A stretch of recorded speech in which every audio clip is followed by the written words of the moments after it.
Ini dia, kita lihat ya perusahaan-perusahaan Eropa itu adalah Eni, BP, Repsol, Total, Shell, sama Equinor. Itu berada di mana? Di skop 3 untuk carbon neutrality-nya.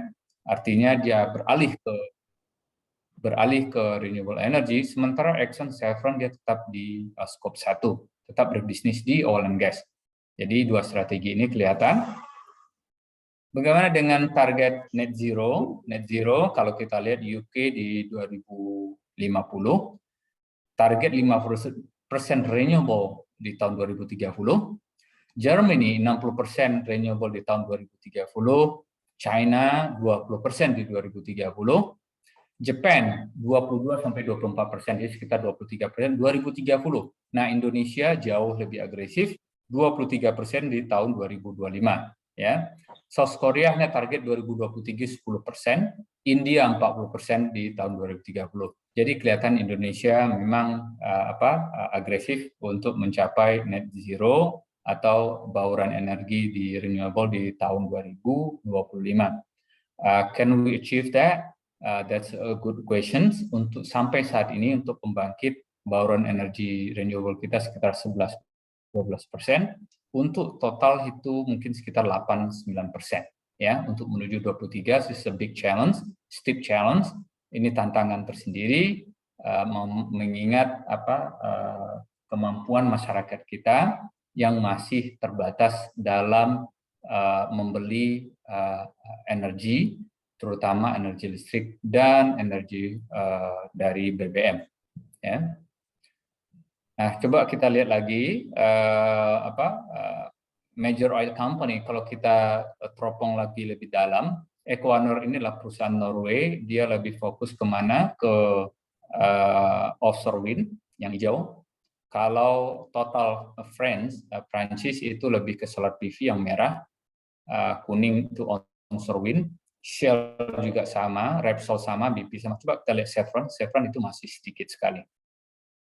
Nah, kenapa harga energi naik tiba-tiba? Sebenarnya bukan tiba-tiba, kalau kita lihat ya, diawali oleh pandemi ini.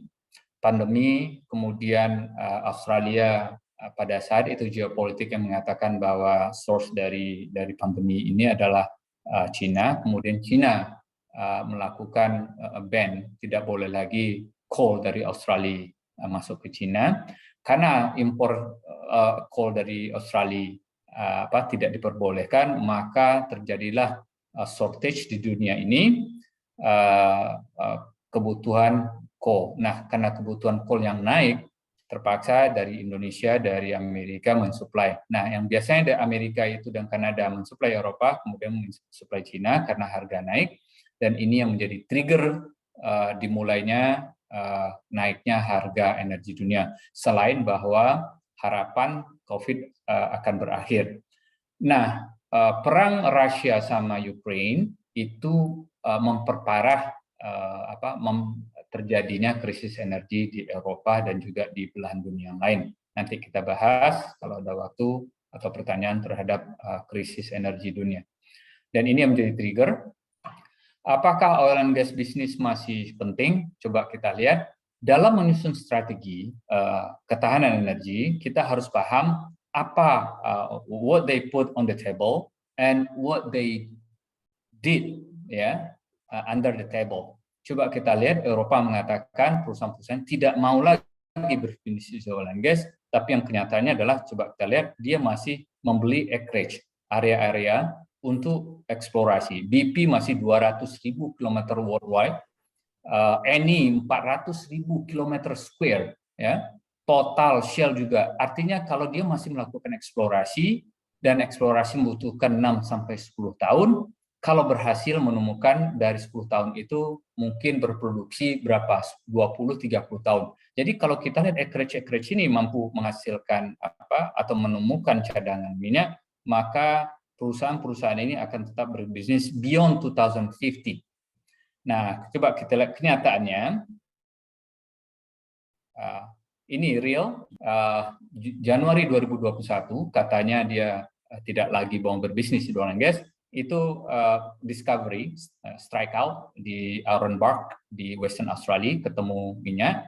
2021 dia exploration well-nya berhasil, artinya 20-30 tahun lagi BP akan tetap beroperasi di Western Australia untuk oil and gas. Kemudian perusahaan lain, Eni Italia juga sama, ya. Mereka akan tetap berbisnis di oil and gas karena September 2021 itu mereka discovery di mana? Di West Africa. Kemudian apalagi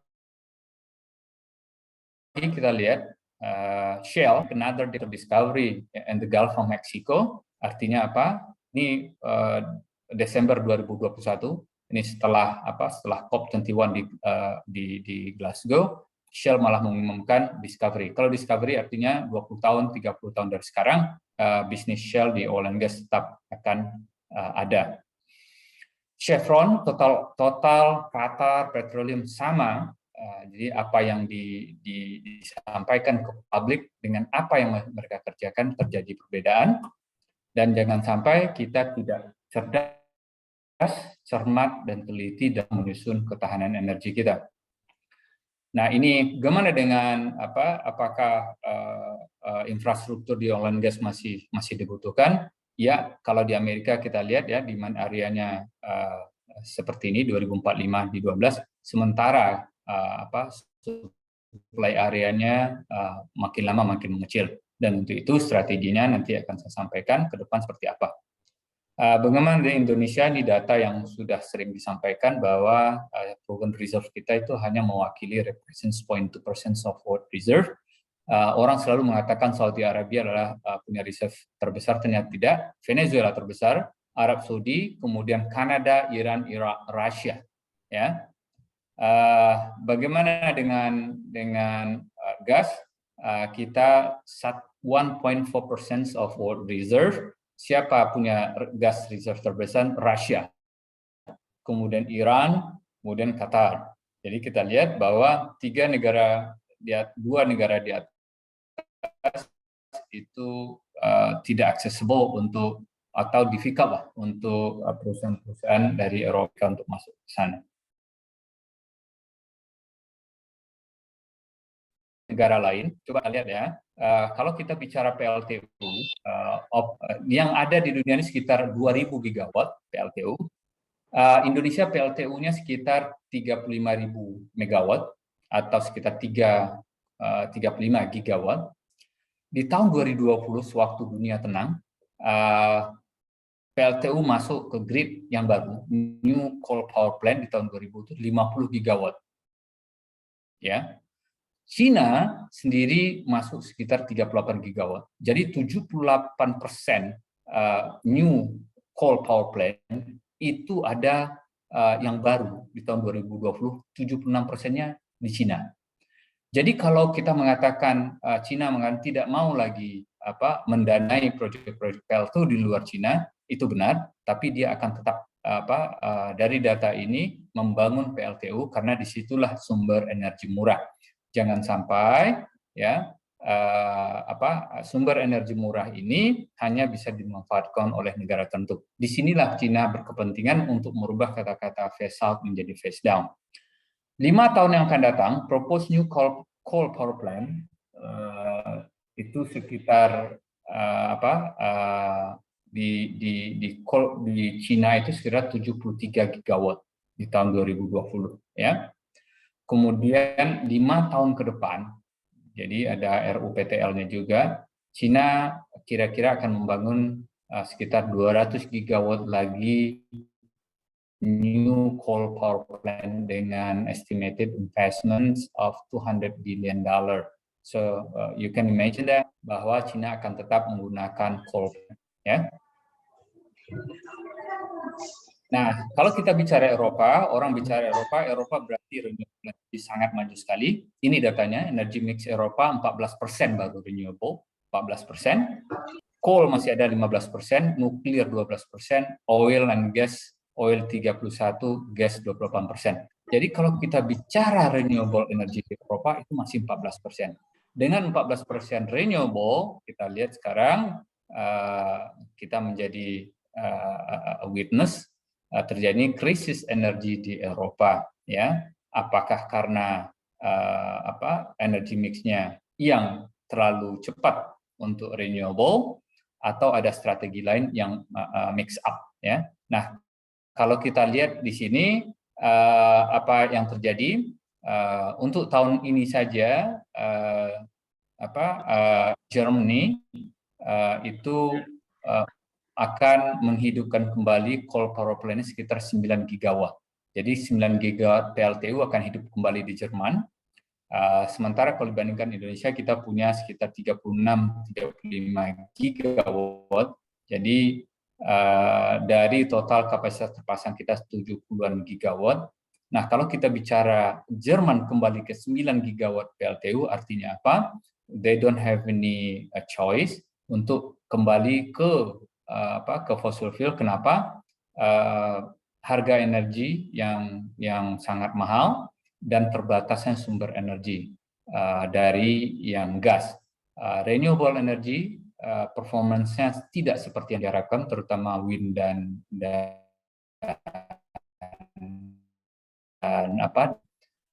pertanyaan yang dia saya jawab masalah ini.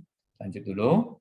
Nah, kembali gimana Norway? Norway sekarang berproduksi sekitar 4 juta barrel per day. Indonesia produksi di bawah 700.000.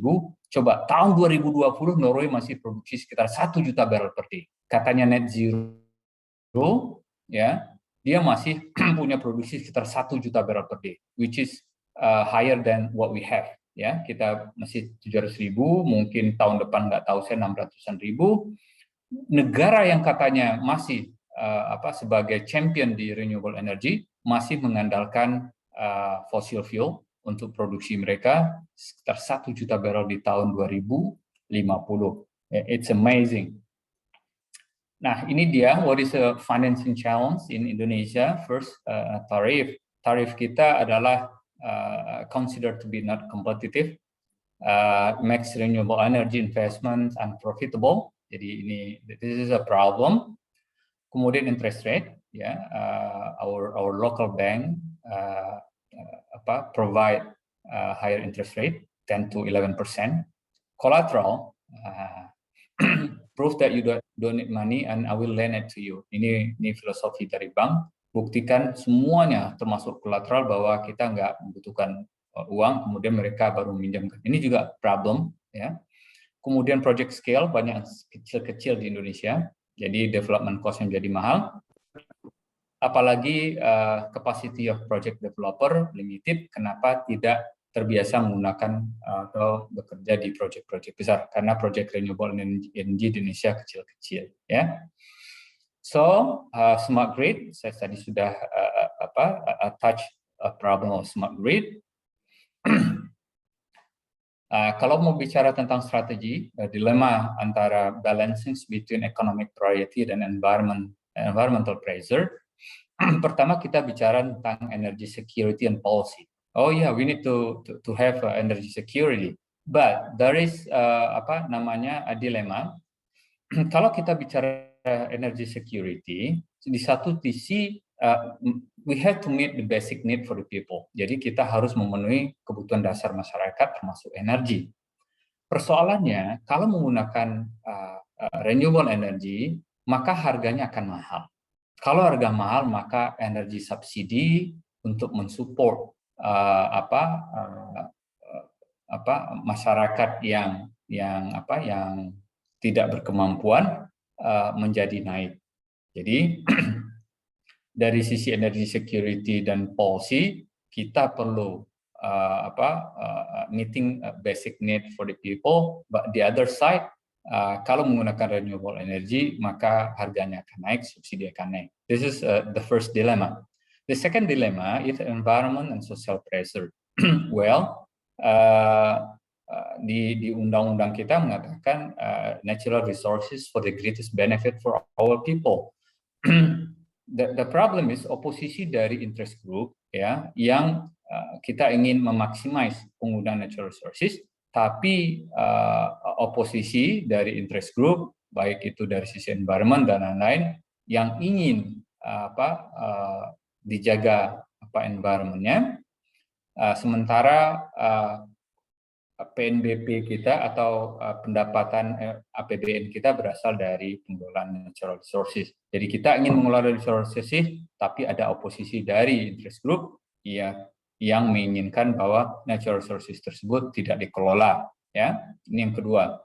Yang ketiga adalah dilema dari sisi negara-negara berkembang itu ingin mengembangkan renewable energy tapi tidak punya uang. Ya, dan untuk itu affordability of renewable energy price for developing country is become questionable. Karena apa? Karena duitnya nggak ada.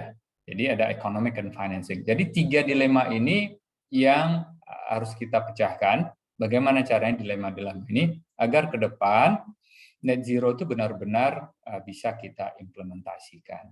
Ya. So what next? Mohon izin sebelumnya Bapak. Ya. Waktu tersisa 3 menit untuk penyampaian materinya Bapak. Ya. Oke. Terima kasih Bapak. The old primary production oil and gas, the now itulah secondary, the new, ya, itulah renewable electric vehicles and battery, ya. Nah, gimana energy security di Indonesia? Ya.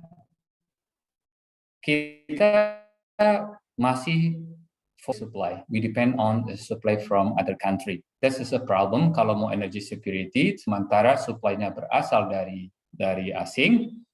Kalau terjadi gangguan di supply chain-nya, maka ini akan problem, ya. Nah, untuk itu kita harus mengubah foreign based supply menjadi domestic based supply. Apa itu domestic? Oil and gas and electricity. Untuk oil and gas, short term-nya kegiatan improve oil recovery, mid term, enhance oil recovery, long term eksplorasi tetap harus dilakukan, ya. Karena negara-negara lain juga melakukan itu. Refinery and petrochemical, tulisan saya yang terakhir, silahkan dibaca tentang refinery. Biofuel, B30, kenapa B30? Nah, ini kita menjadi subjek sendiri, apakah B40, B50, bagaimana? City gas, ini adalah jar gas, harus tetap ditingkatkan karena obat untuk LPG, kebutuhan LPG kita meningkat, itu belum ada. Electricity, kita tidak impor electricity, kita penghasil electricity, maka ini harus penggunaan electricity lewat apa? Fuel to gas conversions, renewable energy, electric vehicle, electric stove, dan baterai. Ya, ini yang menjadi kita untuk kedepannya. Ini kalau yang mau melihat tulisan-tulisan saya, silahkan join di Facebook dan Instagram, dan saya menjadi YouTuber juga sekarang, ya. Silahkan untuk diikuti. Terima kasih. Assalamualaikum warahmatullahi wabarakatuh. Waalaikumsalam warahmatullahi wabarakatuh. Terima kasih Bapak kepada peserta webinar pada hari ini. Dipersilakan untuk memberikan pertanyaannya kepada Bapak Archandra Tahar. Untuk penyampaiannya bisa melalui fitur chat dari Zoom meeting maupun dengan raise hand.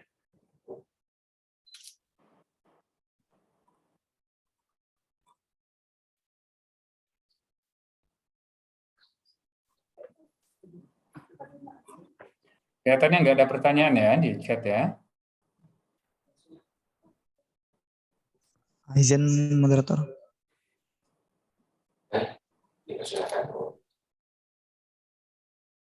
Baik, terima kasih moderator yang selamat tanya. Assalamualaikum warahmatullahi wabarakatuh. Bagaimana kita lihat tadi pemaparan dari Pak Archandra Tahar sangat luar biasa begitu mengenai energi tadi. Yang ingin saya tanyakan Pak, mengenai isu penggunaan kompor listrik gitu Pak yang akan diterapkan di Indonesia ke depannya gitu Pak. Soalnya kita ketahui bahwasanya di Eropa pun sebenarnya penerapan renewable energy itu masih persentasenya masih sedikit gitu Pak. Apakah jika kita seperti menerapkan kompor listrik dalam renewable Indonesia ini terkesan tergesa-gesa atau gimana gitu? Karena kan secara faktanya di Eropa penggunaan renewable energy masih minim gitu. Terima kasih Pak, kembalikan. Terima kasih kepada Abdel Fadila. Mungkin bisa langsung dijawab Bapak untuk pertanyaan dari Abdel Fadila mengenai penggunaan kompor listrik. Ya, LPG kita impor ya. Dari kebutuhan 7 juta, sekitar 7 juta, itu akan diperkirakan akan naik terus. 80%-nya kita impor. Dan ini yang menjadi problem dari neraca energi kita. Ya. Salah satu obatnya, seperti yang saya sampaikan tadi, obatnya adalah kompor listrik, ya, electric stove. Apakah ini tergesa-gesa? Enggak. Dari dulu kita mendorong untuk penggunaan kompor listrik. Saya tanya sekarang, kalau nggak pakai LPG, LPG-nya impor dan subsidinya besar sekali, terus mau pakai apa? Kalau mau domestic based supply, ya listrik, maka gunakanlah kompor listrik.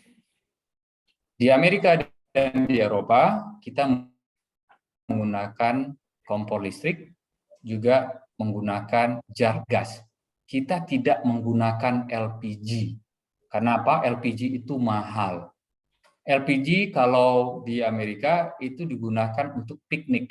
Kalau kita piknik ke taman, kita bawa tabung LPG. Tapi kalau untuk rumah-rumah kita menggunakan gas metan, ya, atau LNG yang sudah dijadikan gas. Ya, jadi bukan tergesa-gesa, memang sesuai rencana harus menggunakan kompor listrik. Terima kasih. Pak, terima kasih Pak. Baik, kepada peserta webinar yang berada di Zoom meeting ini, mungkin bisa memberikan pertanyaannya kepada Bapak Archandra Tahar. Baik, yang pertama kami persilakan kepada Noval Al-Hadi untuk memberikan pertanyaannya kepada Bapak Archandra Tahar. Kepada Noval, dipersilakan. Baik, terima kasih atas kesempatan. Sebelumnya saya ingin bertanya, Pak. Suaranya bisa didekatin nggak? Oke, Pak. Bentar. Halo, apakah udah terdengar jelas? Belum. Kurang jelas, Noval. Halo, apakah sekarang sudah terdengar jelas? Kurang juga, Noval. Atau mungkin bisa melalui chatting, Noval. Ya, coba dekatin suaranya ke mic-nya aja deh. Baik, sekali lagi menunggu Noval, mungkin bisa untuk Habib tadi bertanya. Baik, Habib. Baik, mungkin langsung ke pertanyaan dari Noval saja, Bapak, untuk dengan terkait menurut PLTN gitu, Bapak. Jadi pertanyaan dari Noval, PLTN menurut Bapak mengapa ini sulit diterapkan di Indonesia mengingat cadangan dari uranium Indonesia dikatakan sangat besar? Mungkin bisa dijawab, Bapak. Oke, ini uranium ya. Siapa bilang uranium Indonesia besar cadangannya?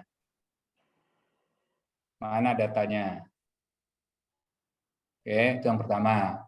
Yang kedua, kalau kita punya uranium, kita tahu nggak cara nambangnya? Pertanyaan ketiga, kita bisa nambangnya. Apakah uranium sudah ditambang, bisa nggak dijadikan PLTN? Nggak bisa. Harus ada enrichment dulu. Enrichment inilah yang menjadi problem di Iran. Sampai hari ini, Iran kena apa? Sanksi. Ini salah satunya ya, Iran itu. Karena enrichment dari nuklir ini. Nah, saya pernah panggil itu. Ya, mau Batan, mau segala macam, mau perusahaannya waktu di SDM tanya, PLTN ini persis pertanyaannya sama ini. Oh, kita punya cadangan uranium. Oke, tahu berapa cadangannya? Terus kalau udah tahu cara nambangnya? Nggak tahu, Pak.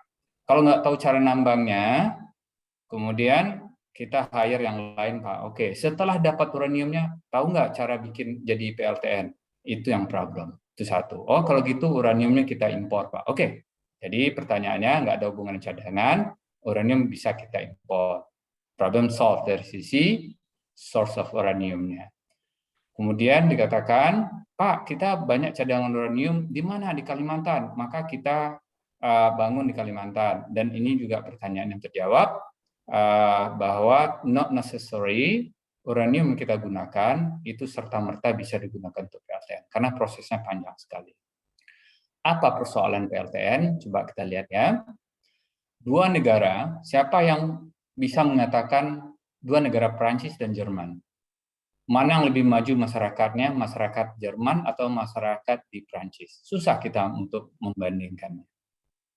Mana yang lebih maju teknologinya, Jerman atau Prancis? Juga berdebatable. Ya. Mana yang lebih kaya, Jerman sama Prancis? Juga debatable. Ya. Nah, untuk itu kita lihat dua negara yang sudah menggunakan nuklir, ya, menggunakan PLTN, dalam hal PLTN ini sekarang mereka menjadi berdebat. Prancis mengatakan mereka akan tetap menggunakan PLTN, Jerman mengatakan kami akan mempensiunkan PLTN ini. Ya, kalau ada yang mau berdebat bahwa saya pro PLTN, itu adalah mengikuti pendapat Prancis. Saya tidak pro PLTN lagi, itu mengikuti pendapat Jerman. Ya, nah untuk itu mari kita lihat problem PLTN di Indonesia. PLTN di Indonesia itu ada dinamakan dengan sindrom NIMBY, not in my backyard. Coba tanya, Pak, kita akan bangun PLTN di mana? Di Jawa misalnya. Silahkan tanya ke Pak Gubernur Anies misalnya, Gubernur DKI, Pak Gub, saya akan bangun PLTN di sini. Kira-kira jawaban Pak Anies apa? Silahkan bangun. Ya. Kemungkinan dia akan jawab, coba deh Jawa Barat aja. Ya. Kemudian coba tanya Pak Ridwan Kamil, Pak, saya akan bangun PLTN di Jawa Barat. Kira-kira jawabannya apa? Saya belum pernah tanya sih ke Pak Gubernur. Kemungkinan dia akan jawab, Pak, kalau gitu Jawa Tengah aja. Tanya Gubernur Jawa Tengah, paling Jawa Timur. Dan ini dinamakan sindrom not in my backyard. Kemudian ada grup yang waktu itu, Pak, kita sudah siap. Di mana? Di Muria. Nah, gini, saya katakan ke mereka, Pak, boleh nggak Bapak ulangin berkunjung ke daerah sana, terus sampaikan kami akan membangun PLTN di sini. Apa reaksi masyarakat di situ? Ya, jangankan PLTN, karena Sumatera Barat ini, ya, geothermal aja problem. Ayo, geothermal di Solok itu, apa isunya? Oh, ini akan merusak kulit, Pak. Nah, geothermal itu di sini di Sumatera Barat ada tempat pemandian air panas nggak? Ada, Pak. Rusak nggak kulit di sana? Enggak, Pak. Itu memperbaiki kulit. Nah, itulah geothermal. Ya, coba geothermal di Solok. Benar nggak? Sampai sekarang masih ribut. Jangankan PLTN. Geothermal yang jelas-jelas bersih aja masih problem. Ya. Nah, itu kira-kira jawabannya sebenarnya panjang, masalah keekonomian dan lain-lain nanti di lain waktu, ya. Ya. Terima kasih atas jawabannya, Bapak. Mungkin untuk pertanyaan yang terakhir, Bapak, dari Christopher Davito. Jadi, Enggak tahu Ibu dah. Untuk merevisinya di mana Ibu enggak tahu nih.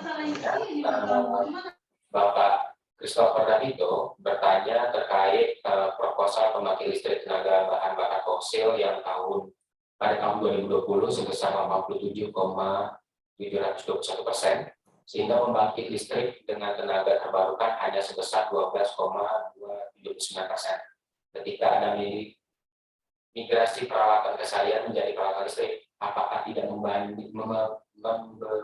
pembangkit listrik di Indonesia karena masih sama dengan menggunakan tenaga fosil?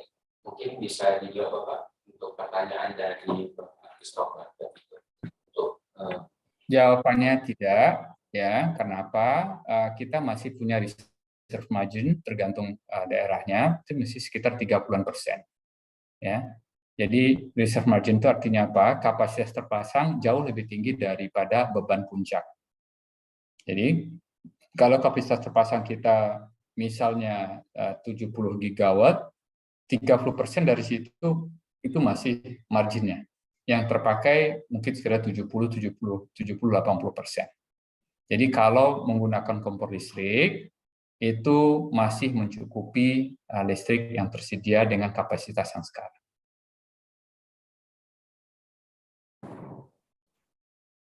Oke. Baik, terima kasih atas jawabannya, Bapak.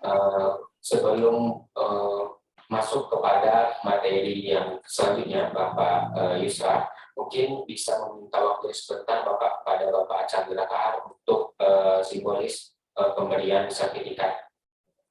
Dikarenakan beliau ada agenda, jadi meminta waktu sebentar Bapak.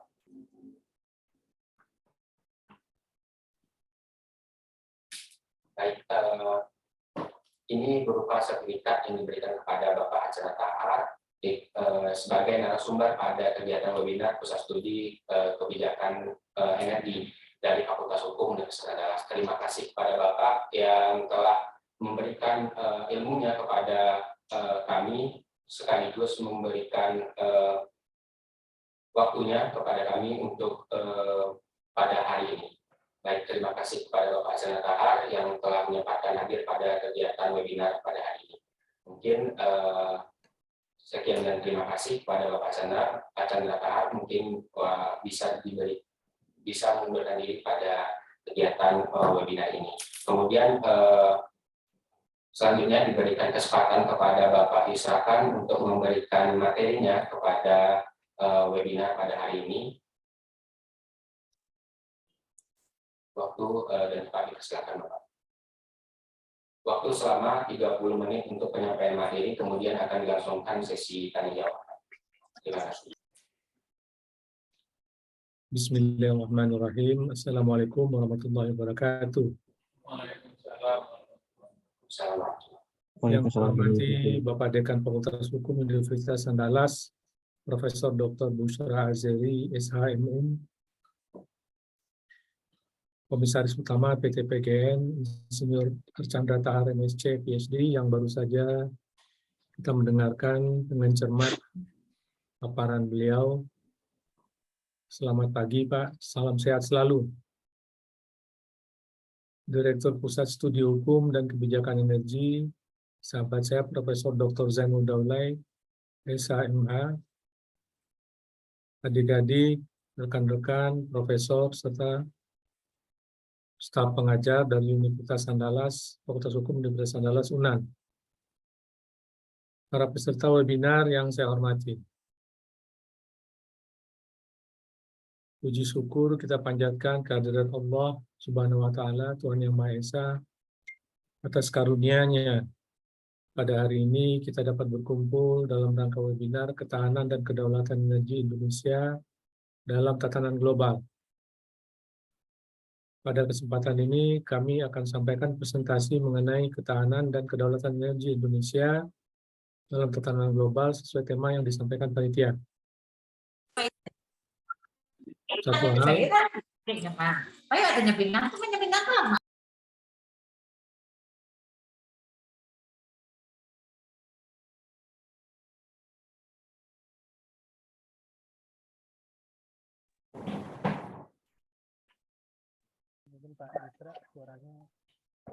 Baik Bapak, mungkin bisa dihidupkan mic-nya Bapak, dikarenakan terdengar suaranya. ya, tadi disampaikan oleh Pak Dekan bahwa kami akan menyampaikan juga dalam presentasi ini hal terkait dengan cadangan penyangga energi. Namun mungkin di awal kami memohon maaf karena bahan-bahan mengenai CP ini belum dapat kami paparkan kepada rekan-rekan dan pada peserta webinar sekalian, mengingat pada saat ini proses harmonisasi dari rancangan draft cadangan penyangga energi ini sedang dilakukan lintas sektoral di bawah Kementerian Hukum dan HAM. Jadi mungkin pada waktunya nanti kami akan dengan sangat bersedia untuk memberikan penjelasan ataupun paparan mengenai cadangan penyangga energi kita yang sedang dalam proses pada saat ini. Pada kesempatan ini, Bapak dan Ibu yang kami hormati, kami akan menyampaikan 6 subtopik, struktur organisasi dan fungsi DEN, kondisi keenergian nasional, kebijakan energi dan konsep ketahanan energi, target EBT dan transisi energi, tantangan dan solusi mewujudkan ketahanan energi, dan penutup.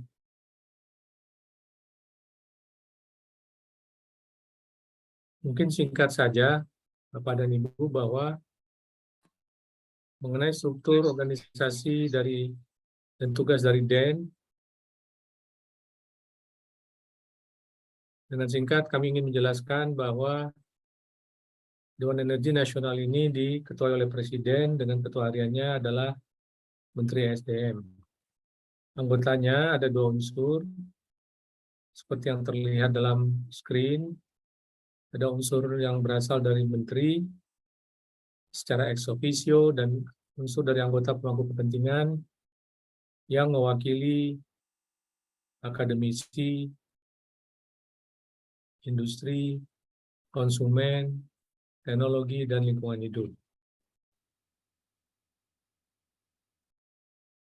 Tugas sebagaimana amanat Undang-Undang Nomor 30 Tahun 2007 tentang energi, dan itu melakukan satu, merancang dan merumuskan kebijakan energi nasional.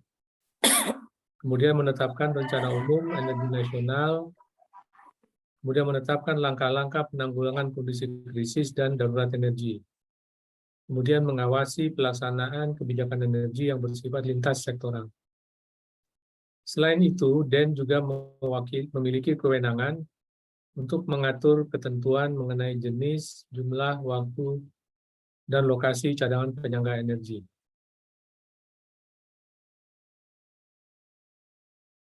Selama 2021-2025, ini adalah periode ketiga DEN sejak dibentuknya pada tahun 2009 yang lalu. Maka untuk tahun 2021-2025, DEN memiliki 16 program kerja. Cukup banyak memang, namun ini adalah program selama 5 tahun. Insya Allah kita mungkin bisa mencapai kemajuan di dalam melaksanakan program-program ini. Seperti misalnya pendampingan penyusunan Perda RUED di provinsi. RUED adalah Rencana Umum Energi Daerah. Kemudian pembangunan perencanaan pelaksanaan RUED provinsi, menyusun formulasi kebijakan energi lintas sektoral, melaksanakan sinkronisasi kebijakan energi lintas sektor dengan kebijakan dan program strategis kementerian dan lembaga, mengawasi implementasi KEN, RUEN, dan RUED, KEN Kebijakan Energi Nasional, RUEN Rencana Umum Energi Nasional, dan RUED adalah Rencana Umum untuk Energi Daerah. Kemudian mengawasi pencapaian bauran energi nasional dan daerah, menyusun Outlook Energi Indonesia, menganalisis neraca energi nasional, melaksanakan kerjasama luar negeri, pembaruan KEN dan RUEN, penyusunan peta jalan transisi energi, yang tadi kita dengar secara gamblang dan cukup dalam disampaikan oleh Pak Archandra Tahir. Kemudian peningkatan ketahanan energi Indonesia, menetapkan langkah-langkah penanggulangan krisis dan darurat energi yang pada saat ini belum tuntas kita lakukan. Lalu kemudian pengaturan cadangan penyangga energi yang tadi diharapkan bisa kami sampaikan, tapi kita pending dulu ya Bapak Ibu. Kemudian menyelenggarakan persidangan dan kehumasan DEN. Ini adalah internal dari DEN itu sendiri. Kemudian penyelesaian regulasi, penataan regulasi, dan penguatan lembaga. Ini merupakan hal yang sangat banyak terkait dengan kegiatan hukum, khususnya tentunya yang kita harapkan dengan terbentuknya pusat studi yang ada di UNAN ini, rekan-rekan akan lebih banyak melihat energi dari sisi yang kami sampaikan ini. Kemudian kalau kita bicara mengenai kondisi energi nasional, kita bisa melihat pada screen, Indonesia ini memiliki potensi EBT yang besar dan tersebar dan beragam untuk mendukung ketahanan energi nasional dan pencapaian target bauran EBT. Namun, belum termanfaatkan secara optimal, baru sekitar 0,3% dari total potensi. Kalau di screen Bapak baca tuh sekitar 0,77%, sebetulnya itu adalah 0,3 dari potensi nasional yang ada. Dari slide ini, solar, surya, memiliki potensi yang paling besar. Namun saat ini pemanfaatannya baru sekitar 0,1% saja. Peluang pengembangan EBT akan semakin besar mengingat isu lingkungan, perubahan iklim, dan peningkatan konsumsi energi di Indonesia, serta transisi penggunaan energi fosil menjadi energi bersih. Dan kita melihat Pulau Sumatera dapat dikembangkan untuk energi hidro, panas bumi, dan bioenergi. Kalau kita lihat di screen atau gambar yang ada di sebelah kanan. Bagaimana kondisi supply demand energi? Seperti kita tahu, pemanfaatan gas diarahkan untuk memenuhi kebutuhan domestik. Saat ini mencapai sekitar 70%. Dan penggunaan terbesar adalah untuk pasokan bagi pembangkit listrik dan untuk keperluan industri. Sementara itu, batubara pemanfaatannya untuk domestik hanya sekitar 30% dari total produksi. Sedangkan sisanya kemungkinan besar adalah untuk diekspor. Catatan kita pada tahun 2021 yang lalu, kita mengekspor sekitar 435 juta ton batubara, terutama kedua negara terbesar di dunia, yaitu Tiongkok dan India. Bagaimana kondisi supply demand energi kita? Untuk minyak mentah dan BBM, produksi minyak mentah mengalami penurunan sehingga kita mengimpor sekitar 34% pada tahun lalu untuk memenuhi pasokan ke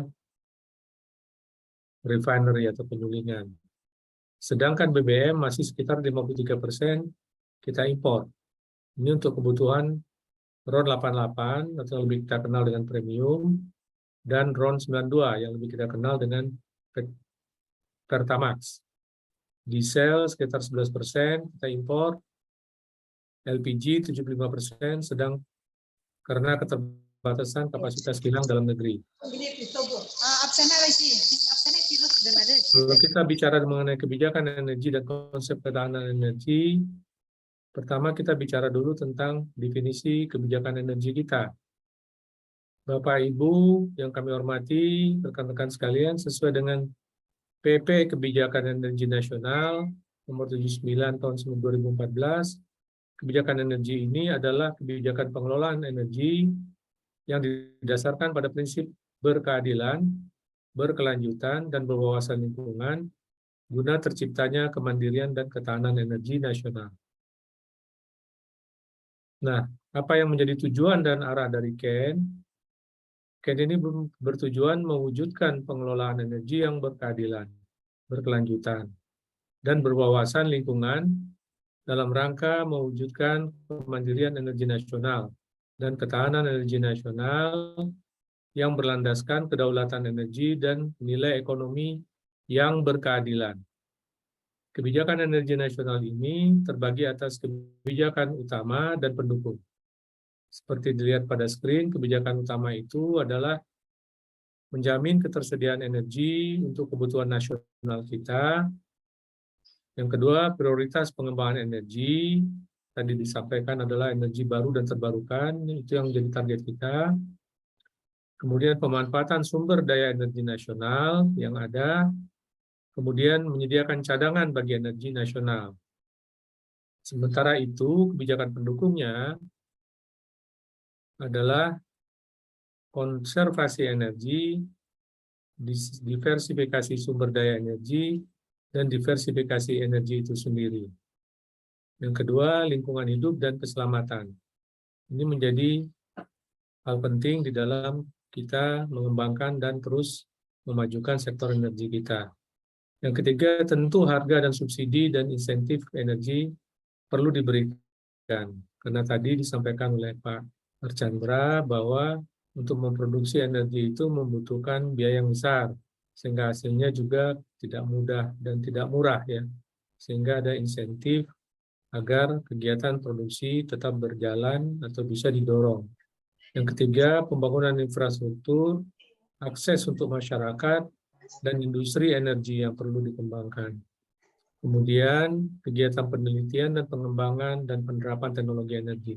Ini perlu terus dilakukan agar harga dari energi itu tidak hanya murah dan terjangkau, tapi juga masalah yang ditimbulkan yang tidak kita harapkan lebih jauh seperti aspek lingkungan dan kesehatannya bisa lebih diredam. Kemudian ada aspek kelembagaan dan pendanaan. Kita kemudian melihat bagaimana implikasi kebijakan energi nasional. Dengan adanya kebijakan energi nasional ini, tentunya kami berharap kemandirian dan ketahanan energi dapat terwujud guna mendukung pembangunan nasional berkelanjutan, sehingga memberikan implikasinya terhadap masyarakat luas, seperti misalnya menciptakan lapangan kerja, ketersediaan energi, dan terpenuhinya kebutuhan sumber energi dalam negeri. Yang ketiga, akses masyarakat terhadap energi yang adil dan merata. Yang keempat, terjaganya pelestarian atau kelestarian fungsi lingkungan hidup. Kelima, kemandirian pengelolaan energi. Ini sangat kita harapkan pada waktunya nanti. 6, pengelolaan sumber daya energi secara optimal, terpadu, dan berkelanjutan. Ketujuh, pengembangan kemampuan teknologi, industri energi, dan jasa energi dalam negeri agar mandiri dan meningkatkan kapasitas SDM kita sendiri. Ke-8, pemanfaatan energi secara efisien di semua sektor. Ini adalah tantangan bagi kita pada saat ini.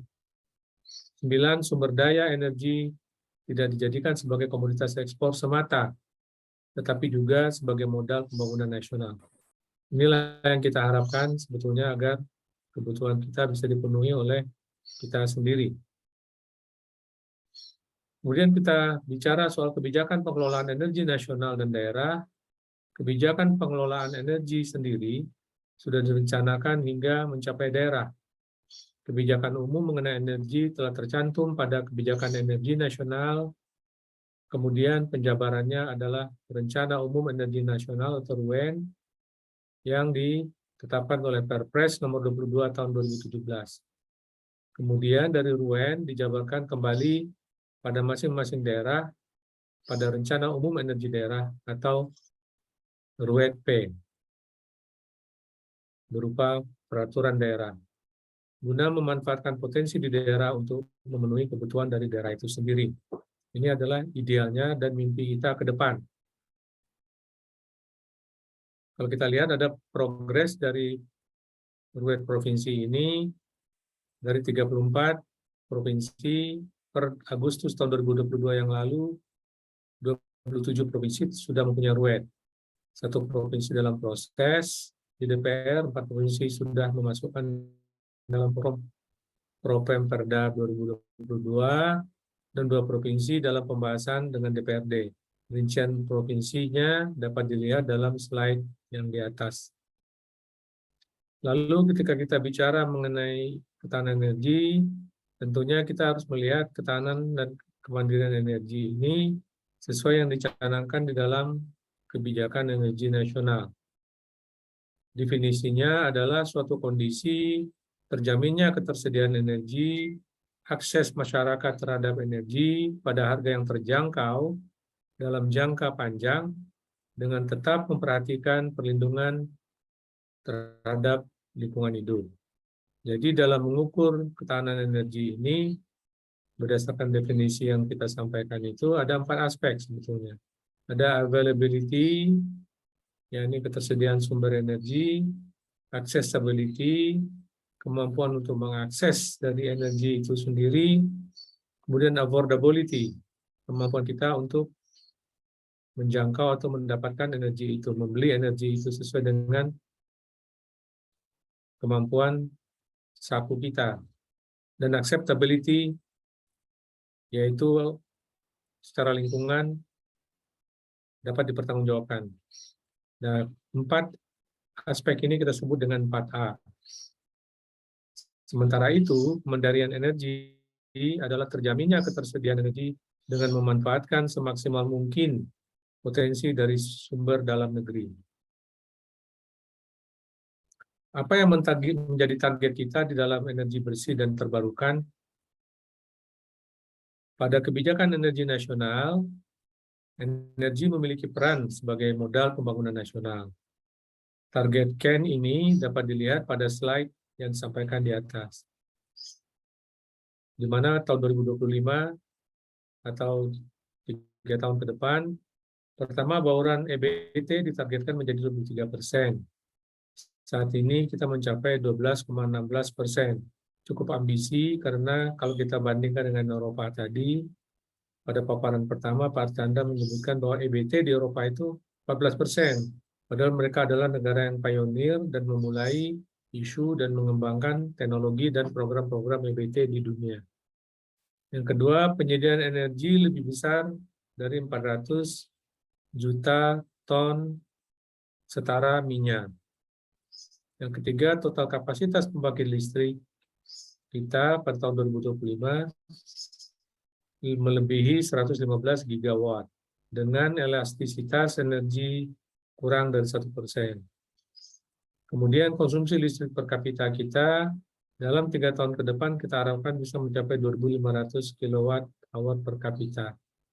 Artinya ini adalah tantangan yang cukup besar mengingat adanya berbagai hal yang menjadi dilema untuk meningkatkan hal ini. Lalu rasio elektrifikasi kita 100%, artinya tidak ada lagi warga negara Indonesia ini yang tidak mendapatkan akses atau tidak memiliki listrik. Kita sedikit menyinggung mengenai G20 dan transisi energi. Kita tahu bahwa dari 3 program pokok presidensi Indonesia pada G20, salah satunya adalah transisi menuju energi yang berkelanjutan. Kita melihat bagaimana pentingnya 3 isu utama menjadi fokus pemerintahan ini perlu kita realisasikan di dalam upaya kita mengejar ketertinggalan kita di bidang pengadaan energi bagi Republik ini, terutama tentunya energi yang rendah karbon atau energi hijau, seperti yang kita tahu bersama. Transisi energi menuju pemulihan dan produktivitas berkelanjutan akan memperkuat sistem energi bersih, global, dan transisi yang adil melalui pertama, sekuritas aksesibilitas energi dan keamanan akses energi itu sendiri. Yang kedua, tentunya peningkatan teknologi energi yang cerdas dan bersih. Yang ketiga, memajukan pembiayaan sektor energi. Ini masalah finansial yang selalu menjadi tantangan bagi pengembangan energi ini ke depan. Kemudian, sekarang kita melihat bagaimana tantangan dan solusi mewujudkan ketahanan energi nasional kita. Pertama, konstelasi transisi energi dengan kebijakan dan regulasi. Dalam transisi energi mencapai net zero emisi yang kita targetkan di tahun 2060 nanti untuk Indonesia, perlu dukungan dan regulasi untuk melengkapi regulasi yang ada. Berangkat dari ratifikasi Paris Agreement, nomor Undang-Undang nomor 16 tahun 2016 tentang pengesahan Paris Agreement, kemudian Undang-Undang nomor 30 tahun 2007 tentang energi yang diturunkan dalam berbagai kebijakan dan peraturan terkait energi. Hampir semuanya sudah mengarah pada pembangunan energi bersih. Saat ini juga telah dirancang undang-undang terkait EBT yang sedang berproses di DPR, kemudian Perpres terkait nilai ekonomi karbon, dan Perpres terkait harga EBT. Ini semuanya dalam rangka mendukung pengembangan energi bersih untuk upaya kita mempercepat langkah transisi energi kita ini. Lalu kebijakan energi kita ke depan untuk meningkatkan ketahanan energi dan menghadapi tantangan global ke depan dan merumuskan suatu grand strategi energi nasional untuk mewujudkan bauran energi nasional berdasarkan prinsip keadilan tadi yang berpedoman pada haluan ideologi Pancasila. Grand strategi energi, tantangan energi yang dihadapi saat ini utamanya adalah kebutuhan energi serta meningkat yang terus meningkat dan pasokan energi terbatas. Produksi minyak mentah atau crude yang turun, impor crude dan BBM jenis bensin gasolin yang meningkat, pemanfaatan energi baru terbarukan atau energi bersih terbarukan yang masih rendah, kemudian impor LPG kita yang sangat besar, sementara ekspor batu bara menjadi tantangan, dan infrastruktur gas dan listrik yang belum terintegrasi pada saat ini. Oleh sebab itu, kita di Dewan Energi Nasional menyusun program strategis dalam Grand Strategi Energi Nasional ini untuk menghadapi tantangan tersebut. Pertama, untuk mempercepat pemanfaatan pembangkit EBT sebesar 38 gigawatt pada tahun 2035 yang akan datang. Yang kedua, meningkatkan produksi minyak mentah sebesar 1 juta barel per hari dan melakukan akuisisi lapangan minyak luar negeri untuk kebutuhan kilang kita sendiri. Kemudian kita meningkatkan kapasitas kilang yang ada dan membangun kilang baru. Lalu menyediakan energi berbasis gas untuk kawasan industri yang sedang kita dorong pertumbuhannya dan untuk sektor transportasi seperti BBG. Kelima, kita meningkatkan penggunaan kendaraan bermotor listrik berbasis baterai. Keenam, kita mengoptimalkan produksi BBM, biodiesel, dan biohidrokarbon. Dan keenam, meningkatkan pembangunan jaringan gas kota, tadi sudah kita dengarkan tantangan yang kita hadapi pada saat ini.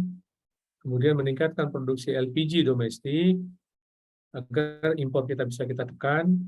Kemudian mendorong pemanfaatan kompor listrik, yang memang secara ekonomi ini akan membantu dan memudahkan pemerintah kita, dan penggunanya juga memudahkan dari masyarakat kita sendiri. Kemudian mengembangkan produksi DME. DME ini adalah sejenis LPG juga yang bisa digunakan untuk sehari-hari di dapur atau untuk kebutuhan lainnya. Demethyl ether namanya. Dan sekarang sudah mulai groundbreaking di Lampung. Kemudian membangun transgas, transmisi gas, LNG receiving terminal, dan infrastruktur cadangan penyangga energi. Kemudian mengembangkan produksi metanol, pupuk, dan syngas, serta sinergi tambang batu bara dengan smelter. Ini yang dari dulu sudah kita gadang-gadang, dan pada waktu ini kita dorong realisasinya semaksimal mungkin. Yang ke-13, membangun transmisi dan distribusi listrik, smart grid, off-grid, dan PLTN sesuai kebutuhan serta pembentukan Nuclear Energy Program Implementing Organization, NEPIO. Jadi tadi kita mendengar pertanyaan mengenai PLTN, kita juga sedang bersiap ke arah itu.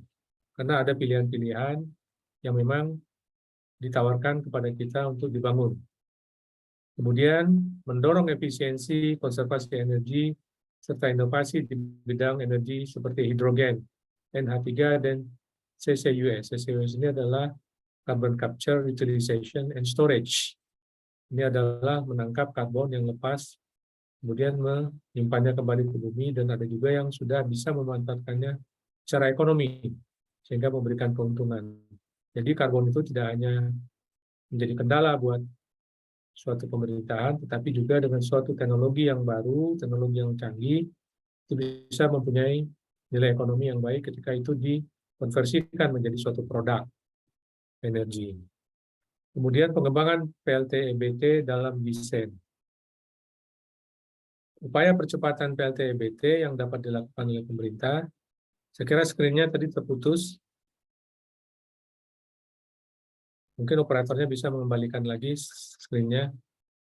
Upaya percepatan pengembangan PLT EBT, maksud kami, yang dapat dilakukan oleh pemerintah antara lain, pertama, mengimplementasikan peraturan presiden terkait EBT, mendorong rancangan undang-undang EBT, dan rancangan Perpres mengenai EBT yang sudah menjadi prioritas Prolegnas pada tahun ini.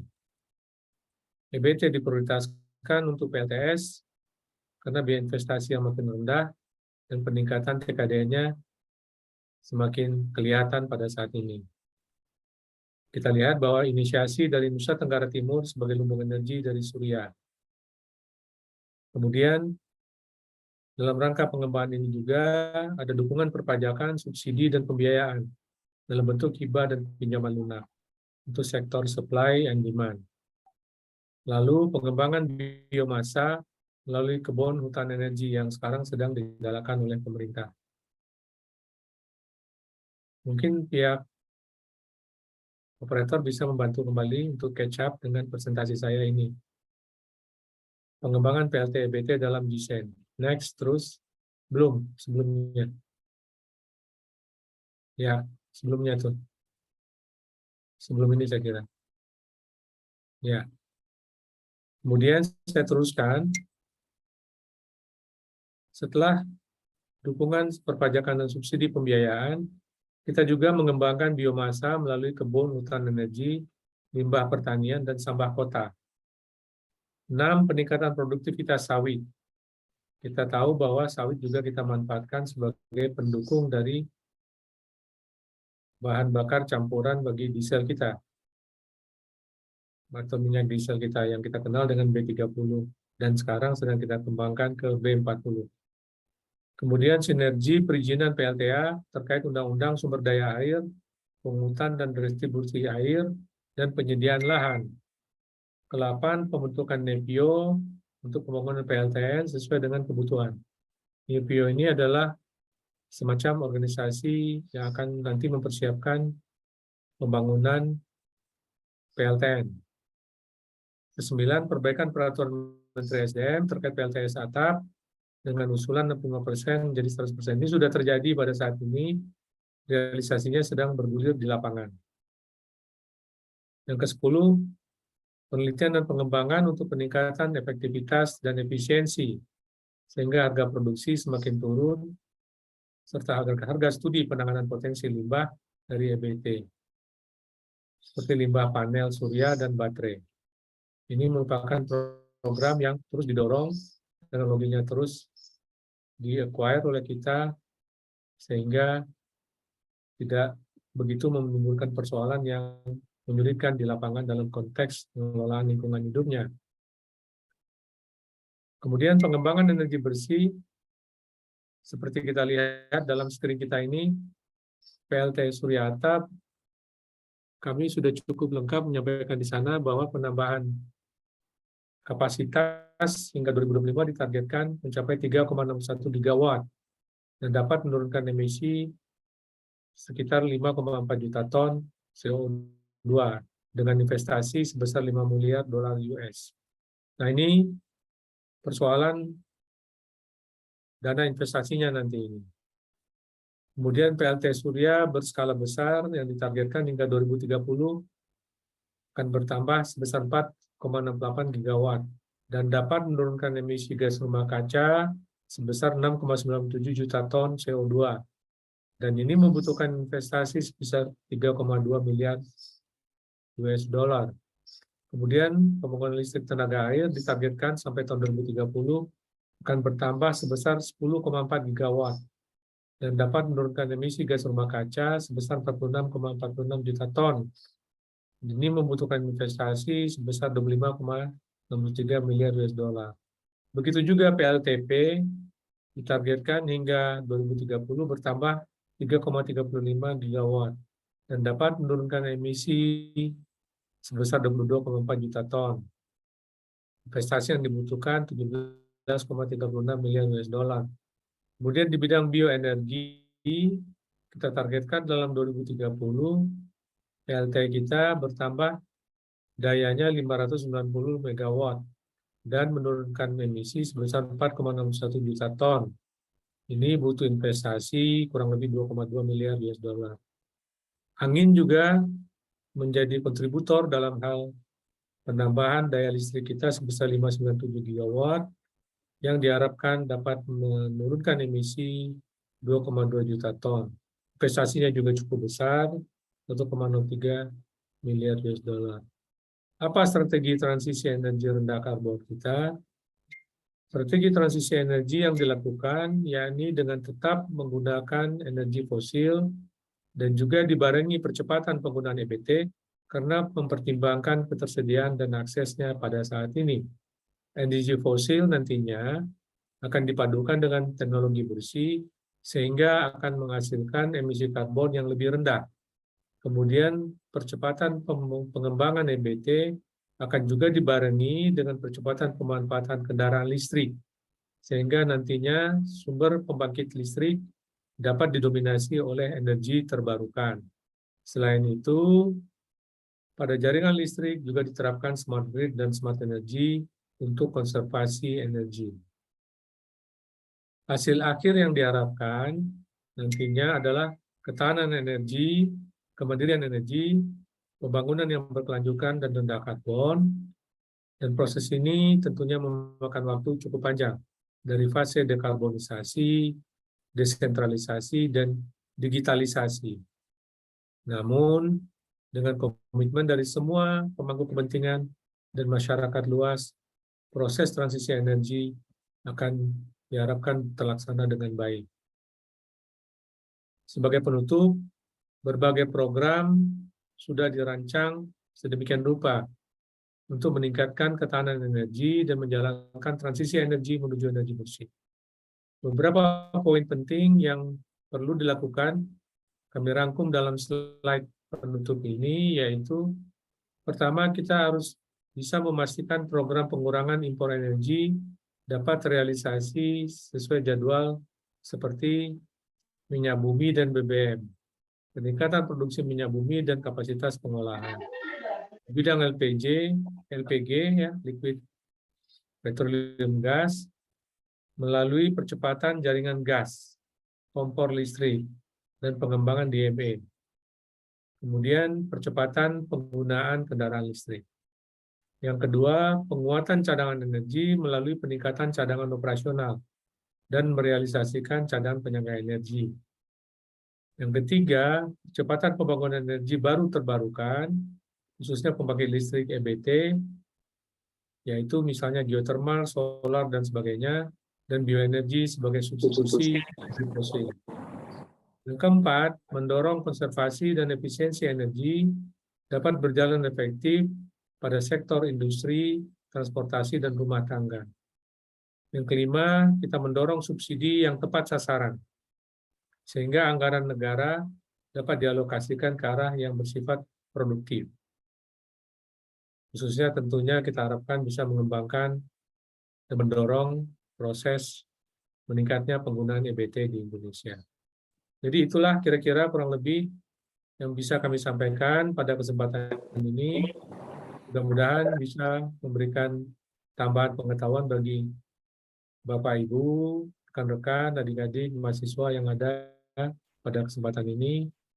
Dan sekali lagi saya berbangga bahwa Fakultas Hukum UNAN kita sudah memiliki suatu pusat studi mengenai energi. Karena yakinlah ini adalah suatu studi, suatu program yang sangat prospek ke depannya dan akan membantu pencerdasan kehidupan bangsa kita melalui aspek regulasi yang memang menjadi tantangan terberat dalam penyusunan kebijakan di semua sektor. Tapi tentunya kita bicara tentang sektor energi sendiri yang kita bahas pada kesempatan kali ini. Sekali lagi terima kasih. Wabillahi taufiq wal hidayah. Assalamualaikum warahmatullahi wabarakatuh. Saya kembalikan ke moderator. Terima kasih kepada Bapak Yusra yang telah memaparkan materinya pada pagi hari ini. Selanjutnya diberikan kesempatan kepada peserta webinar pada pagi hari ini untuk memberikan pertanyaannya kepada Bapak Yusra, baik melalui fitur chat Zoom maupun dengan fitur raise hand. Baik, untuk pertama kali diberikan kesempatan kepada Habib Fedian Fajar untuk memberikan pertanyaannya kepada Bapak Yusra. Pada Habib, dipersilakan. Oke, baik, terima kasih moderator. Sebelumnya, apakah suara saya sudah terdengar dengan jelas? Untuk Bisa ditingkatkan lagi volumenya. Sekarang gimana, moderator? Suaranya masih memelas nih, Pak. Pak Habib, agak memelas suaranya. Kalau sekarang bagaimana, Pak? Sudah terdengar, Pak? Mungkin agak dilantangkan sedikit, supaya saya bisa dengar dengan jelas. Oke. Oke, Pak. Baik, Pak. Perkenalkan, nama saya Habib Fedian Fajar, mahasiswa Hukum UNAN. Tadi menarik dari pembahasan Bapak Yusra kan, khususnya mengenai ketahanan dan kedaulatan energi di Indonesia gitu. Nah, saya ingin bertanya, salah satu yang menjadi isu krusial di Indonesia saat ini adalah adanya rancangan undang-undang energi baru dan terbarukan gitu. Nah, yang memasukkan nuklir sebagai energi baru sesuai dengan amanat peraturan pemerintah nomor 79 tahun 2014 tentang kebijakan energi nasional. Nah, energi nuklir ini kemudian diarahkan untuk pembangunan pembangkitan listrik tenaga nuklir. Nah, pertanyaan saya, apakah Indonesia memiliki kesiapan untuk PLTN baik dari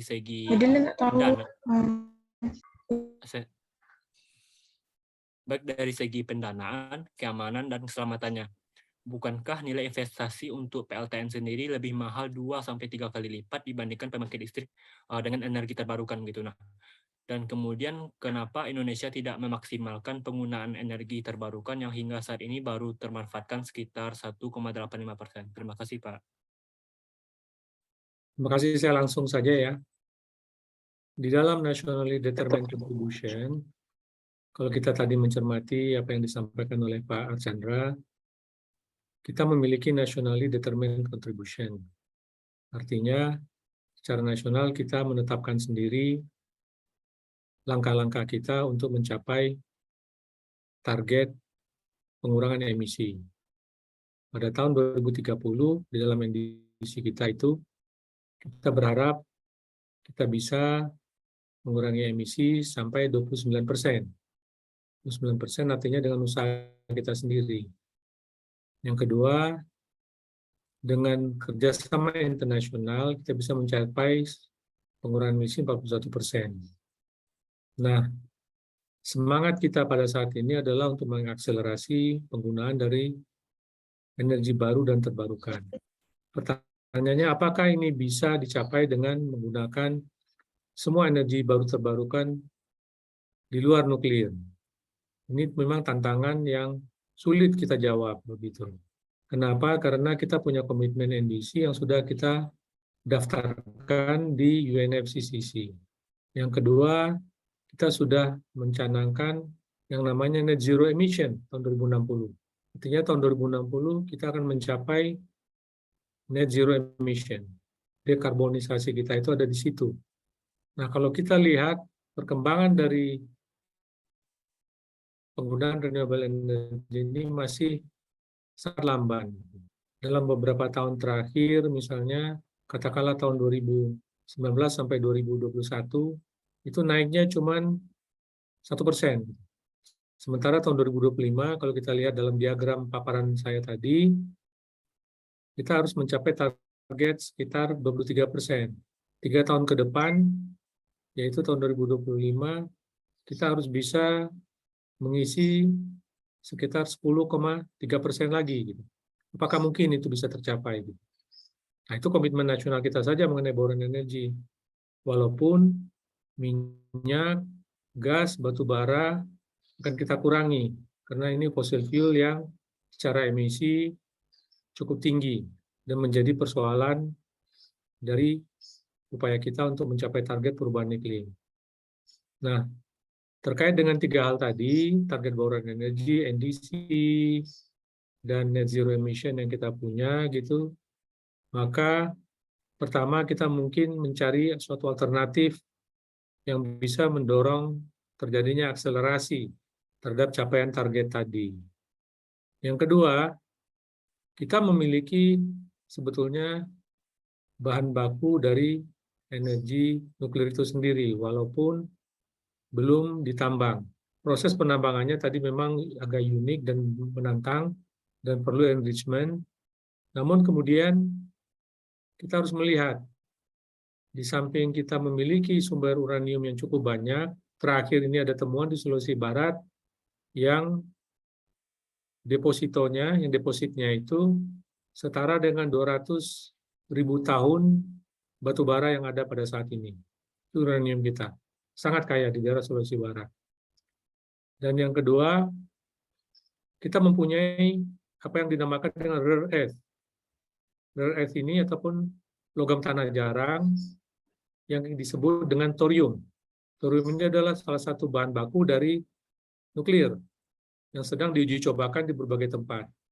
Terakhir saya berkunjung ke Kanada. Kanada itu sedang mencoba thorium ini sendiri untuk dikembangkan sebagai bahan bakar nuklir yang aman dan tidak hanya aman juga terhadap lingkungan juga baik. Gitu. Ini semuanya di dalam proses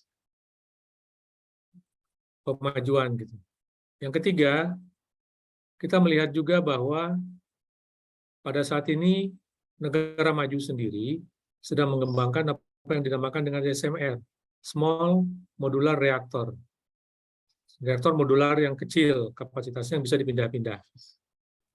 Lalu, dan sudah mulai menginstall di beberapa wilayah mereka. Misalnya sekarang Inggris, mereka sudah committed untuk membangun semacam SMR di 40 tempat. Kanada sudah memiliki listrik nuklir ya di 20 poin di Kanada. Dan sekarang sedang bergerak untuk mengembangkan yang namanya SMR di daerah Provinsi Saskatchewan. Artinya apa? Begitu. Artinya ada prospek yang lebih cerah juga di sini. Modal besar, tetapi nuklir adalah untuk listrik merupakan energi yang sangat stabil. Saya bilang stabil karena kalau Anda punya batu bara, pasokannya berkurang, itu akan terjadi blackout. Kalau Anda punya PLTS, ketika baterainya habis, begitu Anda harus ganti, itu terjadi blackout, dan ada intermittent, proses pergantian antar waktu yang menyebabkan mau tidak mau itu listrik akan mati. Gitu. Jadi semuanya kita lihat dari sisi teknologi. Berikutnya, alasan lain yang ingin saya sampaikan adalah Bangladesh aja, negara miskin, sudah berani memasang SMR di negaranya. Dan tahun 2023 akan mulai commission. Commission itu berjalan secara komersial dan diterapkan di negara mereka. Vietnam itu sudah punya. Malaysia sudah memulai lebih awal dari kita. Namun kemudian tertahan karena ada krisis di Malaysia, karena Perdana Menterinya jatuh kemarin. Dan berbagai negara sekarang sedang berpacu. Kenapa? Alasannya sama, climate change, komitmen terhadap Paris Agreement 2015. Nah, lalu kita bagaimana gitu? Apakah kita akan mengandalkan renewable energy yang perkembangannya sangat lambat dan nyaris tidak akan tercapai target kita pada tahun-tahun yang sudah menjadi komitmen kita. Ini masalah juga trust. Trust tidak hanya ke pemerintah sebagai pengada energi, bagi nasional ya, kebutuhan nasional, tetapi juga trust internasional kepada kita di dalam memenuhi komitmen kita terhadap Paris Agreement ataupun komitmen sendiri kita yaitu NZE tahun 2060 yang akan datang. Jadi ini antara lain dari berbagai alasan kenapa kita sekarang mempersiapkan diri. Mempersiapkan diri bukan berarti kita harus jadi, tapi paling tidak kita tidak ketinggalan dari negara seperti Bangladesh misalnya. Dan kita mempunyai banyak ahli mengenai nuklir ini sendiri. Keahlian mereka berkembang terus dan diasah terus. Di dunia internasional juga kita lihat bahwa nuklir ini keahliannya dan teknologinya semakin maju, termasuk dalam hal penanganan limbahnya yang jadi persoalan pada saat ini. Jadi kira-kira itu yang menjadi alasan kita harus siap. Kita harus bisa memenuhi komitmen kita, dan Anda tahu juga bahwa Eropa sendiri sekarang sudah mendeklar, EU ya, sudah mendeklar nuklir itu sebagai energi hijau, green energy, walaupun ditentang oleh Jerman yang masih mengandalkan gas. Itu kira-kira ya Pak Habib, kurang lebih yang bisa saya respon terhadap pertanyaan Pak Habib itu. Terima kasih. Baik Pak, terima kasih Pak atas jawabannya Pak.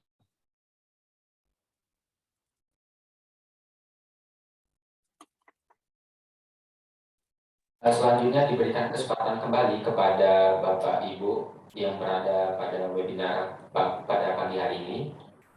Diberikan kesempatan untuk memberikan pertanyaannya kepada Bapak Yusrakan melalui fitur Zoom, yaitu melalui chat dan raise hand. Diberikan kesempatannya kepada peserta webinar pada pagi hari ini.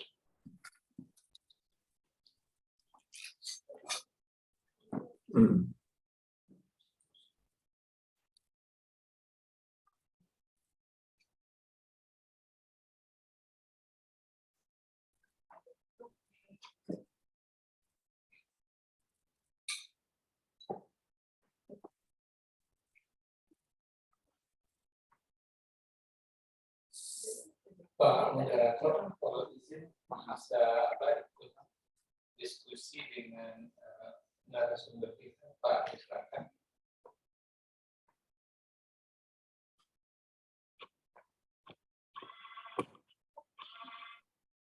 Silakan Bapak, Ibu, adik-adik sekalian, Bapak-bapak, rekan-rekan. Mungkin ada sharing view juga, silakan saran, pandangan terhadap apa yang kami sampaikan. Sekarang ini kesempatan baik buat kita tentunya, terutama dari aspek regulasi yang mungkin diketahui oleh rekan-rekan sekalian, masih ada tantangan itu berbenturan satu sama lain.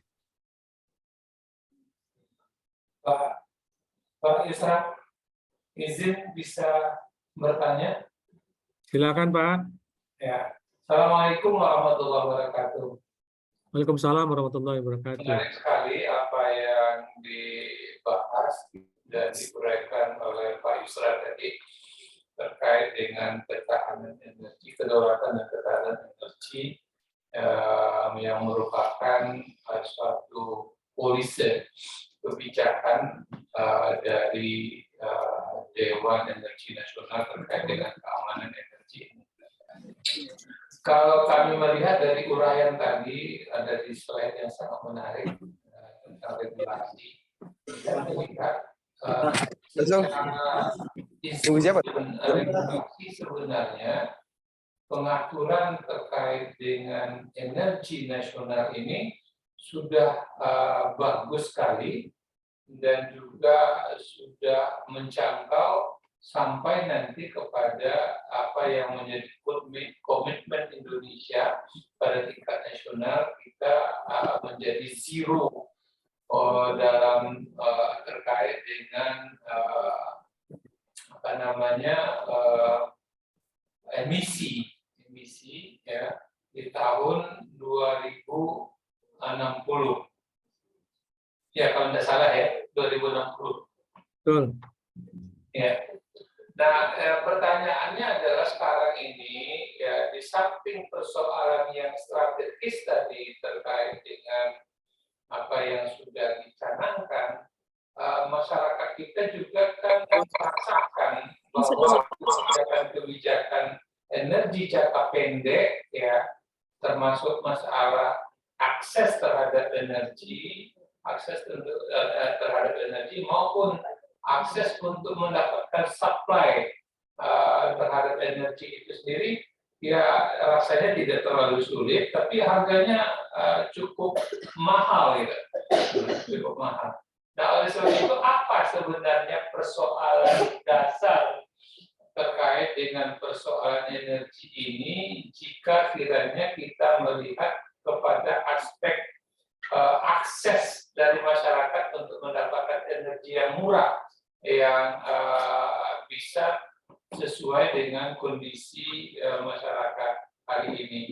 Ini mungkin yang kami yang pertama yang ingin sampaikan, ingin kami tahu dari Pak Yusra.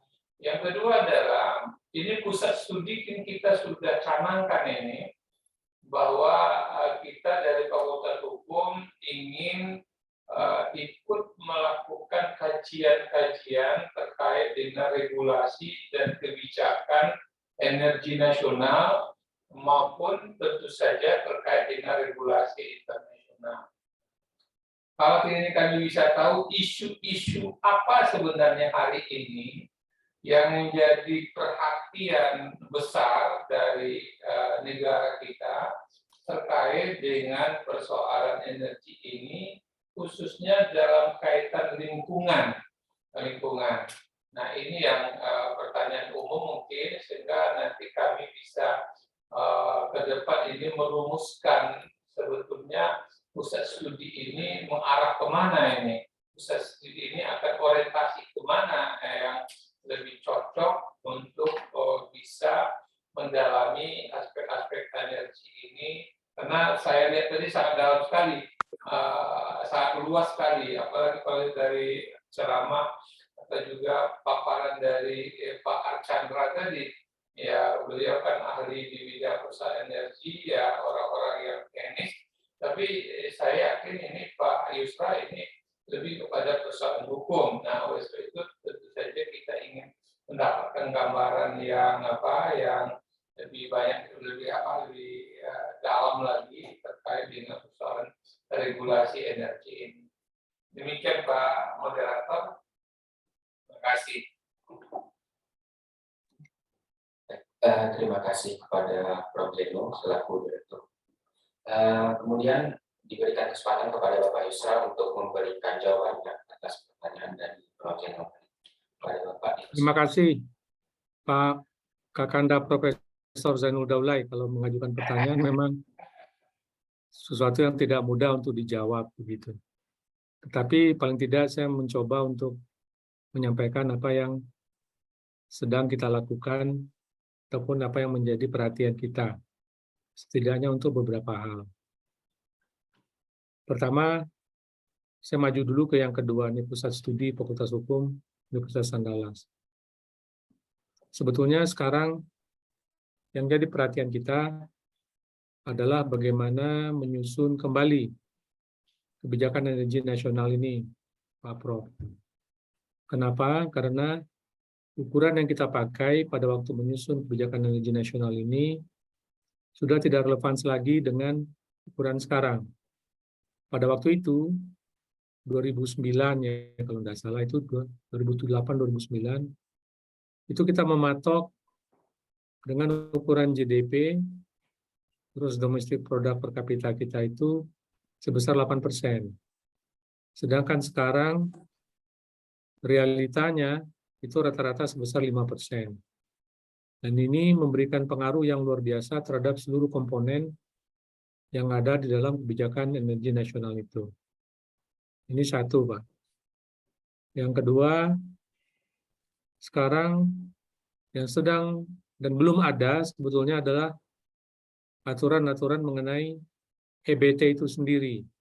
Kita tahu ada regulasi, ada undang-undang yang sekarang dibahas di tingkat DPR, yang sebetulnya kita harapkan akan selesai pada akhir tahun lalu. Namun karena perdebatan mengenai harga dan lain sebagainya, maka rancangan undang-undang mengenai EBT ini masih tertahan di DPR. Walaupun nuklir sudah masuk di dalam bagian dari rancangan undang-undang EBT ini sendiri. Yang ketiga, keterkaitannya tentunya dengan nilai ekonomi karbon.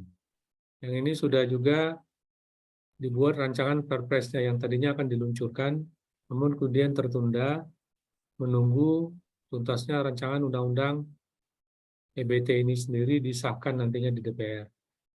Yang terakhir tentunya hal yang terkait dengan harga listrik yang ditetapkan melalui Peraturan Menteri tentang PLTS. Karena kita memprioritaskan tadi penggunaan listrik tenaga surya ini.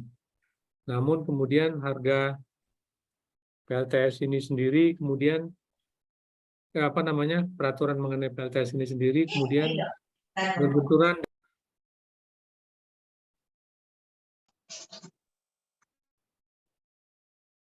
dengan RUU PTL yang dikeluarkan oleh PLN begitu. Nah, kita tahu bahwa kewenangan yang lebih di atas itu berada di bawah SDM, sementara untuk implementasinya ada di PLN.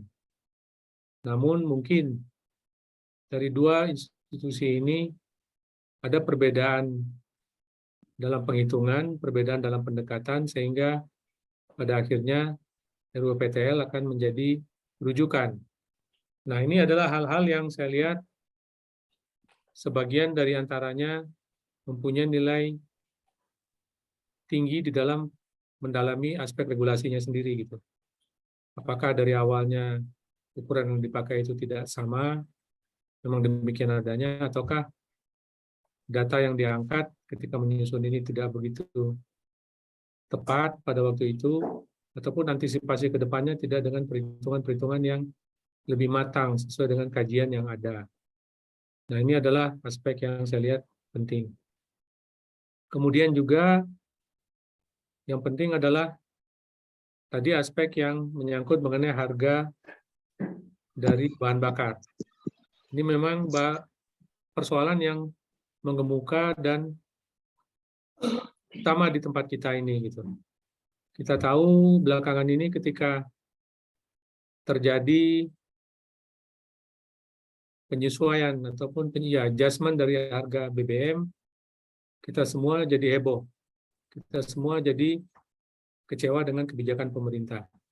Tadi di depan kami sudah sampaikan bahwa langkah-langkah ini sebetulnya ingin meredam agar tidak terjadi lagi bahwa penggunaan bahan bakar yang sebetulnya ditujukan untuk masyarakat menengah bawah itu dimanfaatkan oleh masyarakat yang mempunyai kemampuan yang lebih baik gitu ya. Yang semestinya mereka harus mengkonsumsi RON 92 atau Pertamax, mereka konsumsi premium atau Pertalite. Nah, dari dulu pemerintah sudah mencoba berbagai formulasi bagaimana untuk mengatasi hal ini gitu. Kenapa? Karena Pertalite ini disubsidi besar sekali oleh pemerintah. Demikian juga premium gitu. Tujuannya adalah untuk masyarakat yang memang dinilai menengah bawah. Ya, dan untuk kendaraan yang memang dipergunakan oleh masyarakat menengah bawah. Namun hal ini tidak terjadi sebetulnya. Upaya kontrol dan disiplin dari pemerintah, walaupun menggunakan perangkat yang ada pada saat ini, itu tidak berhasil. Oleh karena itu akhirnya dikonversikan ke bantuan langsung tunai BLT itu. Dan selisihnya dari subsidi itu atau adjustment itu akan digunakan untuk pembangunan sektor produktivitas. Sektor produktivitas maksudnya adalah pertama tentunya akan kita kembalikan bagaimana upaya akselerasi dari renewable energy itu bisa kita lakukan. Bisa pembangunan infrastruktur dari pengembangan renewable energy bisa kita lakukan dalam tenggat waktu yang memang menjadi target seperti tadi kami sampaikan.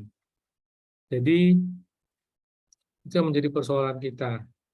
Memang tidak bisa dipungkiri bahwa masyarakat akhirnya terdampak oleh kebijakan pemerintah itu sendiri. Namun target pemerintah adalah in the long run bahwa harga itu bisa stabil, bisa murah, dan bisa terjangkau oleh masyarakat. Dan aksesibilitas terhadap energi ini bisa tersedia dengan lebih tertib dan lebih memadai begitu. Karena apa? Karena kita melihat bahwa aspek pengadaan ini menjadi bagian dari ketahanan energi kita. Mungkin itu sekilas Pak Prof, mungkin tidak lengkap, tetapi saya mengharapkan ada pertanyaan lanjutan supaya apa-apa yang terlupa dari jawaban saya itu bisa saya lengkapi kemudian. Terima kasih Pak Prof. Terima kasih banyak Pak Isra, terima kasih.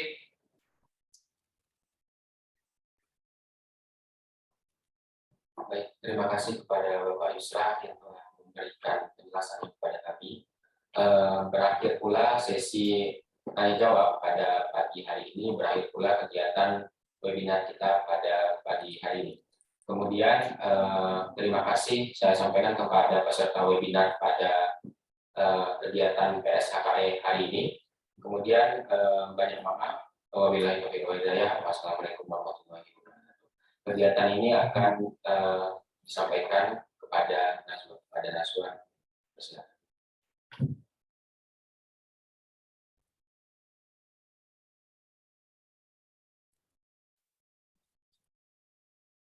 Kepada kedua narasumber kita yang luar biasa atas penyampaian materi dengan tema ketahanan dan kedaulatan energi Indonesia dalam tatanan global. Acara selanjutnya adalah penutupan acara webinar oleh acara selanjutnya adalah penyerahan sertifikat oleh moderator.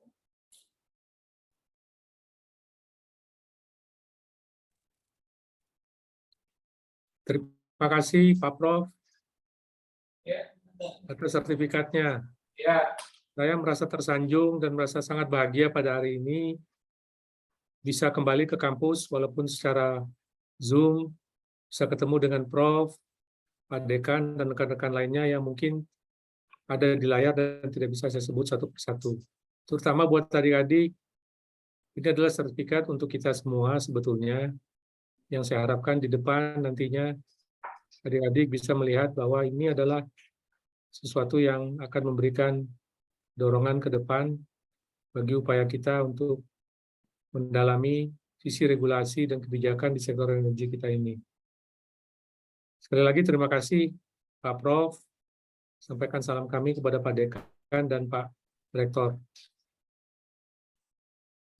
Ya, kasih ya Pak Ibu.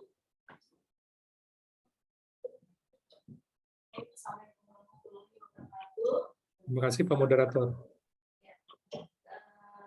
Terima kasih kami ucapkan kepada Bapak-Bapak narasumber, yaitu Bapak Insinyur Archandra Tahar, SC, kemudian Bapak Dr. Yusrakan, SHLM, yang sudah memberikan materinya pada pagi hari ini, dan khusus untuk Pak Yusrakan yang kebetulan beliau adalah alumni Fakultas Hukum Universitas Andalas, jadi kami berharap mungkin karena ini sebetulnya bukanlah webinar kita yang pertama, mungkin nanti PSHKE, Pusat Studi Hukum dan Kebijakan Energi Fakultas Hukum Universitas Andalas akan melaksanakan lagi beberapa rangkaian webinar menuju launching Pusat Studi Hukum dan Kebijakan Energi yang nantinya akan kita laksanakan secara offline.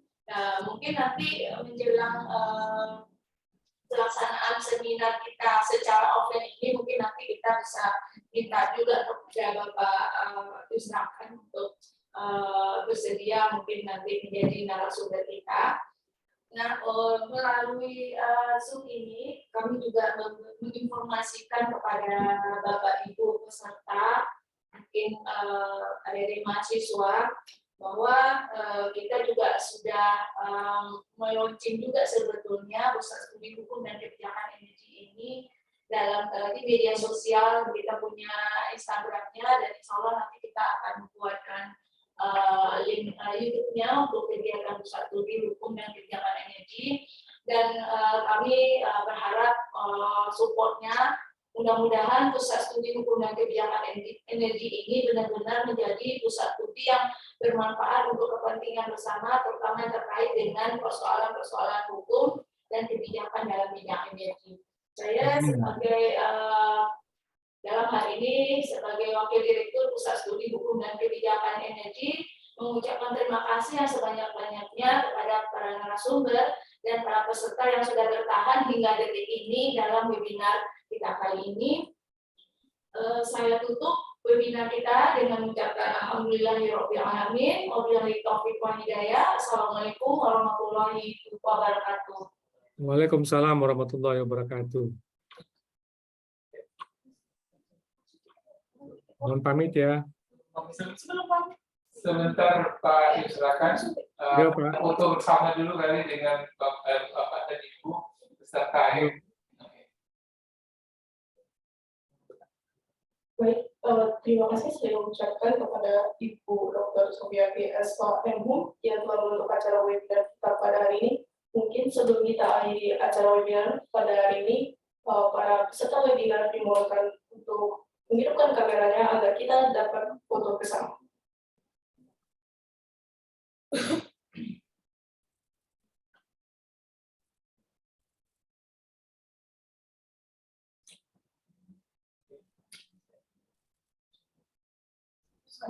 Mungkin kepada operator bisa diambil alih.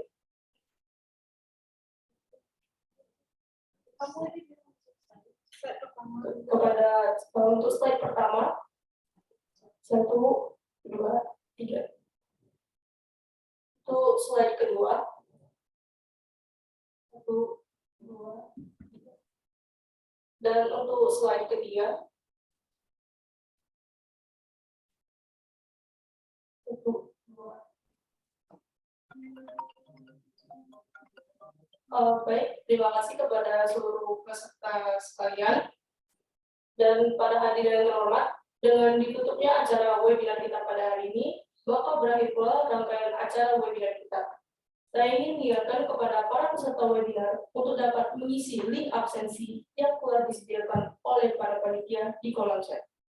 Saya ingin mengucapkan terima kasih kepada para peserta yang telah hadir dari awal sampai akhir acara webinar ini.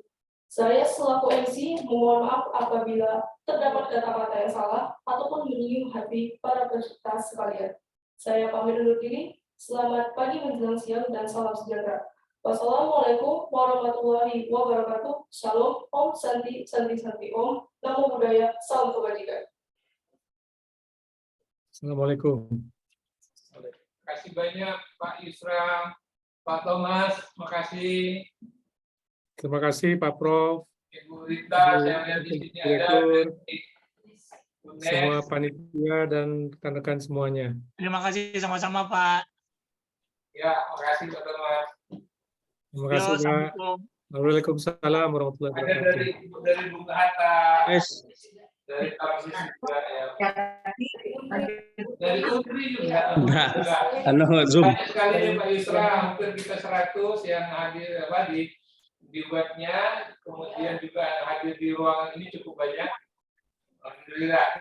Alhamdulillah. Alhamdulillah Pak. Insya Allah ke depan kami akan bawa jago-jago energi, jago hukum mengenai energi untuk ikut berbicara di Pusat Studi Hukum Kebijakan Energi UNAN ini Pak.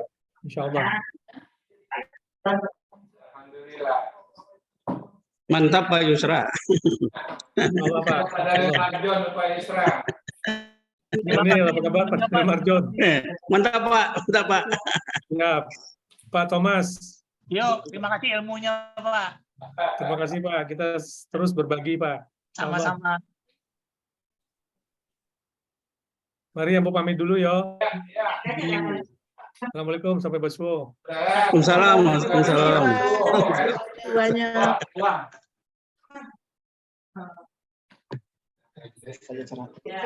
Close saja. Close saja. Alhamdulillah.